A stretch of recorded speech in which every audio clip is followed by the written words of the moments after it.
Well, it is afternoon, but I think of it as morning, so there you go. Good afternoon. I usually teach this class in the morning, so it's morning somewhere. Outlines on the board. What does it say in red? You knew that, right? Yeah. And you've already downloaded the old midterms and started working through the old midterms that are on the website. We're all on top of that. Awesome. Oop, this microphone. Mariko, can you mention to Ezra that the ear, the little thingy on this that goes around the ear, has gotten really bent out. See how it's falling off? Yeah. I think the wire got broken inside. All right, we'll see if it works. If not, we'll try a different mic. Okay. So we're going to start with a clicker question. Oh, what a creative idea. What a thought. Review. Which one of the following does not cause the supply curve for ground beef to shift? Which one of the following does not shift the supply curve of ground beef? A, greater consumer demand makes the price of beef go up. B, cow manure, a byproduct from my little picture, can be sold for a higher price. C, corn that is fed to cattle increases in price. D, fewer ranchers raise cattle for slaughter. Or E, all of these things shift the supply curve. There you go. 3 seconds. 1, 2, 3. Stop. How'd you do? You did pretty well. That's pretty good. Not sterling, but we get 70%, get the happy face. So remember the things that shift the supply curve. That a change in the price of the product does not shift the supply curve. It causes us to move along an existing supply curve. The things that can shift the supply curve were changes in input costs, changes in technology, changes in the prices of related outputs. That was the chocolate truffle brownie, manure, dairy thing, and changes in the number of sellers. All right. So that's the only review clicker question to start with. I've got more clicker questions in a few minutes. So moving on. Equilibrium. Last time we did demand and supply and we had a lot of fun. I hope, at least I had a lot of fun. Asking all sorts of questions and deriving our own demand curves and supply curves for various products. Let's put it together with the concept of equilibrium. When we bring together the supply and the demand, we say that the market is in equilibrium, or the price is at its equilibrium, if the quantity demanded equals the quantity supplied. Now, if you just wrote down that whole sentence as it is up there, you're taking too much time to write things down. You need to shorthand. And this is the way we would shorthand it. We would say when the price equals the equilibrium price, that is when P equals P star, then the quantity demanded equals quantity supplied, that is QD equals QS. So when we economists take notes, we don't write out full words. We use that notation, that shorthand, QD, QS, and so on. And there P star stands for the equilibrium price. I could have also written it as P super E or P sub E, because that would also tell me the equilibrium price. So a picture real fast. You're on top of this because you got it from I know you got it in the readings quiz. Price on the vertical, quantity on the horizontal, downward sloping demand curve, label it D, upward sloping supply curve, label it S. Find the point where the supply curve and the demand curve intersect. Dash it over. We'll call it P star because it is the equilibrium price. Dash it down. We'll call it Q star because it is the equilibrium quantity. That's the one combination, P star, Q star. That's the one combination of price and quantity that is on both the demand curve, that is reflecting the desires of consumers, and on the supply curve, that is reflecting the desires of sellers or producers. This thing's just falling off. And therefore, it's the equilibrium. It's the price where quantity demanded equals quantity supplied. Hold on, I got to change mics because this one's falling off and I'm going to play with it all day.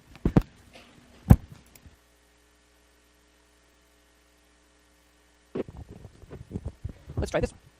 All right, is that one on? Rico, is this one on? Yep. Okay. Can you hear me now? Oh. Rico, can you crank it up? Because I've got it up as high as it goes down here.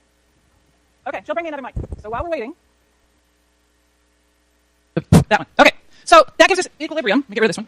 Mic number 2. We'll try mic number 3. That gives us the equilibrium in the market. When the price is at that special price of P star, then the sellers are all getting to do what they want to do. The buyers are all getting to do what they want to do. Everybody's happy because at that given price, everyone who wants to buy the product is able to buy the product. Everyone who wants to sell the product is able to sell the product at that particular price. Now, an economy won't always just be at equilibrium. Sometimes it has to adjust to get there. So we want to look briefly at the adjustment process, the process by which the economy moves to an equilibrium. Again, price on the vertical, quantity on the horizontal. Draw yourself a downward sloping demand curve, D, upward sloping supply curve, S. Find the equilibrium price where those things cross, dash it over, call it P star, dash it down, call it Q star. And now choose some price, which I'm going to call P1, that's below your equilibrium price P star. So choose some price on your vertical axis below P star, dash that over until you hit your supply curve, dash that down, label it QS, go back to P1, dash it over until you hit the demand curve, dash it down, call it QD. If the price is below the equilibrium price, if the price is at some price P1 that's below equilibrium, then the quantity demanded, which we read off the downward sloping demand curve, is greater than the quantity supplied, which we read off the upward sloping supply curve. The distance or the difference between the quantity demanded and the quantity supplied is called a market shortage. More people want to buy the product at that price P1 than want to produce and sell the product at that price P1. What's going to happen? Well, when there are people who want to buy the product at the existing price and are not able to do so, they have a tendency to go to the sellers and say, I really want to buy, what were we selling last time? I really want to buy an iPhone. There's not enough iPhones available at that price of $199, so let me offer you, say, $210 or $215 or $220. So the unsatisfied buyers, the ones who want the product but can't get it because there's not enough available at the existing price, will start to bid up the price. As the price is bid up, that increases the quantity supplied. But also as the price is bid up, that decreases the quantity demanded. Some people drop out of the market. Some people find that they're not willing to pay a higher price. And that process of bidding up the price continues until we reach that price P star, where the quantity demanded equals the quantity supplied. Flip it over, price again on the vertical, quantity on the horizontal, downward sloping demand, upward sloping supply, find the intersection point, P star, dash it down, Q star. This time choose some price above your equilibrium price, call it P2, just for kicks. You can call it whatever you want. From your price P2, dash over until you hit your demand curve, dash that down, call it QD. Go back to price P2, dash over until you hit supply, dash it down, call it QS. At a price that's above the equilibrium price, the quantity supplied is greater than the quantity demanded. More people want to sell the product than want to purchase the product if the price is too high. That difference between the quantity supplied and the quantity demanded, we call that a market surplus. There are more products available for sale than people want to sell. That's a non-equilibrium. We're out of equilibrium. At that point, we've got sellers who want to sell the product, but nobody wants to buy their product. So what do? They offer it for sale. That is to say, they start lowering the price. So people who are finding they can't sell this good because the price is too high start offering it at lower prices. As the price falls, more people enter the market. That is to say, more people want to purchase the product, and the price will continue to fall until we reach P star, where the quantity demanded equals the quantity supplied. Where's Mariko? Are we bringing me a mic? I don't want to hold this thing the whole hour. Ooh, she may have had to run down to an L to get one. Okay, well, we'll just see how it goes. So why would the economy ever be out of equilibrium? The economy would be out of equilibrium if there was something that had shifted the demand curve or shifted the supply curve and taken us away from equilibrium. So we would start at that equilibrium, and then something happens to shift demand or shift supply, and that takes us away from equilibrium and leads us to that adjustment process to get back to a new equilibrium. Demand and supply shift whenever any of those ceteris paribus conditions are violated. Remember from Monday, the things that shift the demand curve were the 5 ceteris paribus conditions for demand, income, wealth, prices of other prices of other goods, buyer preferences, and buyer expectations. The things that shifted the supply curve were the 4 things I mentioned at the beginning today: input cost, technologies, prices of related products, and number of sellers. A change in any of those 9 things will shift either the demand or the supply curve, depending upon which thing is shifting, and put the market out of equilibrium in that moment, and then we'll have an adjustment process to a new equilibrium. Let's do some examples. Suppose that we're looking at the market for food. So we're just going to broadly do the market for food. We could do something more specific like, like Nutella. But let's just look at the market for producing food. Price of food on the vertical axis, quantity of food on the horizontal axis. Draw a downward sloping demand curve, D1, upward sloping supply curve, S1. Find the initial equilibrium where demand and supply intersect. Dash it over, call it P1. Dash it down, call it Q1. If you want to put little stars on that, you're welcome to do so. If you want to put little happy faces on it, whatever you want to do. Those are the initial equilibrium, price, and quantity. Now suppose that something happens, like maybe, drought, that increases the cost of producing food. If there's an increase in input costs, first question, what does it shift, supply or demand? Supply. To the left or the right? To the left. So it's going to take the entire supply curve, just as we saw last time when you had to pay $100 instead of getting that football ticket for free. An increase in input costs takes your supply curve and shifts it to the left. Why are those curves not parallel? Because my hand stuck on the screen when I drew it. That's why. Doesn't matter. Takes the entire supply curve, shifts it to the left. This old equilibrium of P star, Q star, well, let me show you something. That's associated with that first supply curve, but that first supply curve, it no longer exists. That first supply curve is about the past. It's about history. It's not about the present. And so there we are at that point that you drew in, P1 star, Q1 star. Don't erase it on your thing. You can actually take it. Oh, I don't know if I can undo. Let's do that. Here, I'll draw it back in. There. Does that make you there? You can take it and ink color white. Dash it out. Do something on yours to make it so that you know that this old supply curve no longer really exists. It's about the past. And once the cost of producing food has gone up, that old supply curve doesn't tell us anything about the current market. At the new supply curve, S2, the existing price and quantity P1 and Q1 star are no longer equilibrium. The market will adjust through that process we went through on the previous slide, and we'll get to eventually the point where the supply curve S2 crosses the demand curve, demand 1, dash it over, call it P2 star, dash it down, call it quantity Q2 star. A decrease in the supply increases the price and decreases the quantity. What we've just seen is an example of what's called the price mechanism. The price mechanism as a mechanism or a means or a process by which the market adjusts to a new equilibrium. It's changes in the price. The mechanism is changes in the price that take us from one equilibrium to the next. Talking about the price mechanism is an example of positive economic analysis. It's not normative, it's positive. It is just the way things work. This price mechanism determines, among other things, it determines what is produced. The price mechanism, markets responding to these price signals that come about through just people behaving the way they behave, it determines what's produced. Let me show you an example. Suppose we decide we want more bicycles. I'm doing a 95-mile bike ride this weekend to raise money for MS research, so bicycles are on my mind. So suppose that we as a society decide we want more bicycles. Price on the vertical, quantity on the horizontal. We're looking at the market for bikes. Downward sloping demand curve, D1. Upward sloping supply curve, S1. Find your initial equilibrium, P1 star, Q1 star. Was it Thomas? No, I forget. If you have a question, I'm happy to answer your question. Okay. We got initial equilibrium, P1 star and Q1 star. But now what happens? We as a society decide biking is cool. My God, if our old professor can ride 95 miles, so can I. And that means we've got a change in preferences. We as a group decide more people want bicycles. We take and show that by shifting the demand curve to the right, draw a new demand curve D2 to the right of the first demand curve D1. What happens? The market adjusts, find your new equilibrium where S1 and D2 intersect, dash it over, that's price P2 star, dash it down, that's quantity Q2 star. As a result of our changes in what we want, more bicycles are produced. The price mechanism, how our preferences get manifested in the economy through changes in prices, lead producers to produce and sell more bicycles. They call it consumer sovereignty, that the consumer is the sovereign, the consumer is the ruler, the one that determines what is produced through the functioning of the market. We all decide we want to bike more, voila, more bikes eventually get produced. Now, the other thing that the price mechanism determines is not only what is produced, in that case more bicycles, but also for whom it's produced. So once the price over here rises to price P2, Mariko, where are you with my microphone? I can't do the whole class with a stick mic. I need a microphone. Okay, great. Thank you. So once the price has risen to price P2 star, then who is it that's going to get to buy bikes? Let me put some numbers on this. Suppose the new equilibrium price is $600 and the old equilibrium price is $500. Once the new equilibrium price for bikes is $600, somebody who's willing and able to pay $550, will they buy a bike? Yes or no?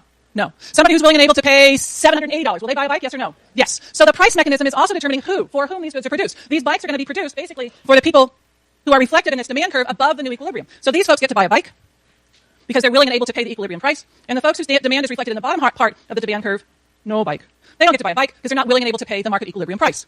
Who's going to get those iPhone 6s? People who are willing and able to pay $199. Who's not going to get them? People who are not willing to pay $199. The price mechanism determines for whom things are produced. That's all part of what we call positive economic analysis. It's a straightforward way in which we think about economics. That's different than a normative economic analysis. Normative economic analysis thinks about whether or not this is fair, whether this is equitable, whether it's fair. So the normative economic analysis, the normative questions have to do with, is it fair? Is it fair that we produce more bikes? Is it fair that the people who are willing and able to pay at least $600 get more bikes? Now, with bikes, you may be thinking, that's not kind of a really interesting question to think about bikes and fairness. So let me take a different example, and let's talk about the demand for bottled water after Hurricane Katrina. Hurricane Katrina was in 2005. You were a lot younger then, but bear with me here. Hurricane Katrina was in 2005, particularly struck along the Gulf Coast, and this is a picture of the areas in Louisiana after the hurricane. It destroyed thousands and thousands and thousands of people's homes. So after the hurricane came through and destroyed all these houses and destroyed the infrastructure, people were thirsty, and they wanted water. They wanted to be able to buy water. So what does the price mechanism tell us? Let's look at the market for bottled water. We're going to put the price of a bottle of water on the vertical axis, the quantity of a bottle of water on the horizontal axis. Draw a downward sloping demand curve, but draw it kind of close to the origin because we're going to have a big hurricane here. And then we've got a supply curve. In our supply curve, in this case, we're looking at how many additional bottles of water can be produced and sold in a very short period of time. Because remember I told you I had to know the time part too. In a very short period of time after the hurricane. Well, there's not a lot of room. Just a second. There's not a lot. How's that? Is that good? There's not a lot of room for people to increase the amount of bottles of water that they're producing and selling. Can you hear me in the back? Yeah. Okay. So yeah, those are both bummers. Okay. So that means that we're going to have a relatively steep supply curve. So draw yourself not a straight. Don't make it vertical, but make it relatively steep. It's pretty hard for CVS to madly expand the amount of bottles of water they can sell immediately after the hurricane. Initial supply and demand give us an equilibrium. Call it P1 star, Q1 star. And then with the hurricane, which destroys the infrastructure, and so you can't just turn on the tap and get water, because one, you can't get to the tap, your house is underwater, and two, all of the water that was coming out of the tap was grody and gross and full of bacteria and disgusting. And so what happens is that's a change in preferences brought about by a natural disaster. We're going to shift that demand curve to the right. The demand for bottled water always goes way up after a natural disaster. So there's a big increase in the demand for bottled water, but there's not a lot of possibilities for Walgreens and CVS and Safeway and everybody else to bring in a whole lot more bottled water to sell. That's why our supply curve is relatively steep. And so the price of bottled water goes way up, find your new equilibrium P2 star, and the quantity sold goes up a little bit. That's where the normative analysis comes in. Because the normative analysis says the price of a bottle of water is going to go up. Maybe it's going from, say, I don't know, just to use some numbers coming up, from $1 to $20 for a bottle of water. Is that fair for the price of water to get jacked up so much simply because there was a hurricane? That's the normative question. Positive economic analysis says, yep, increase in demand jacks up the price. The normative question is that fair? And we hear a lot in the wake of natural disasters, we hear a lot about price gouging. So a lot of people will use the term price gouging. Price gouging is not a term that's in the economics field. We don't have price gouging as something that's well defined in economics. Price gouging is when people increase the price of something a whole lot in response to some sort of natural disaster. And everybody says, that's unfair. Why should Safeway profit off of the fact that there was an earthquake in Napa or off of the fact there was a hurricane in New Orleans? Price gouging is when we think the increase in price, which positive economic analysis straightforwardly predicts, when we think that's an unfair increase in price. So here's a clicker question.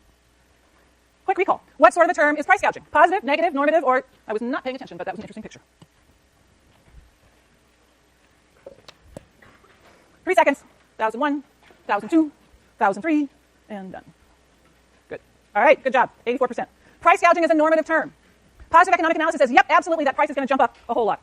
Well, then the question becomes, what can we say about that distribution of who gets water and who doesn't? Because let's go back to this picture. If the price jumps up to $20, who's getting water? The people who are getting water are the folks up here who are willing and able to pay at least $20 for a bottle of water. And the folks who don't get water are the ones below that equilibrium point on your demand curve, the ones who are not willing and able to pay $20 for a bottle of water. In the article in your reader by John Stossel, he talks about this as essentially a difference in satisfaction. He thinks it's fair, he argues that it's fair, that the water goes to the people who pay $20 and those who are willing and able to pay $1 don't get the water. Because he's focusing on utility. Utility is defined as a measure of satisfaction that we as consumers derive from consuming some particular good. And his argument is that if somebody's willing to pay $20 for a bottle of water and somebody else is willing to pay $1 for a bottle of water, doesn't that tell you that the person who's willing to pay $20 gets more satisfaction or more utility from that bottle of water? That's the argument. But demand is not just about willingness to pay. Demand is also about ability to pay.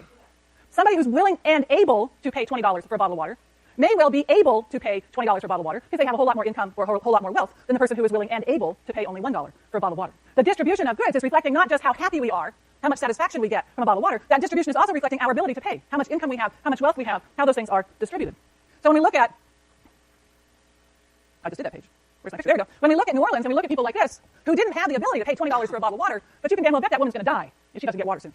And that's the thousands of people who were outside the convention center wanting one of those few bottles of water that were available. They needed water. Was it that they didn't need the water so they wouldn't pay $20 or that they didn't have the ability? Demand reflects both willingness and ability to pay.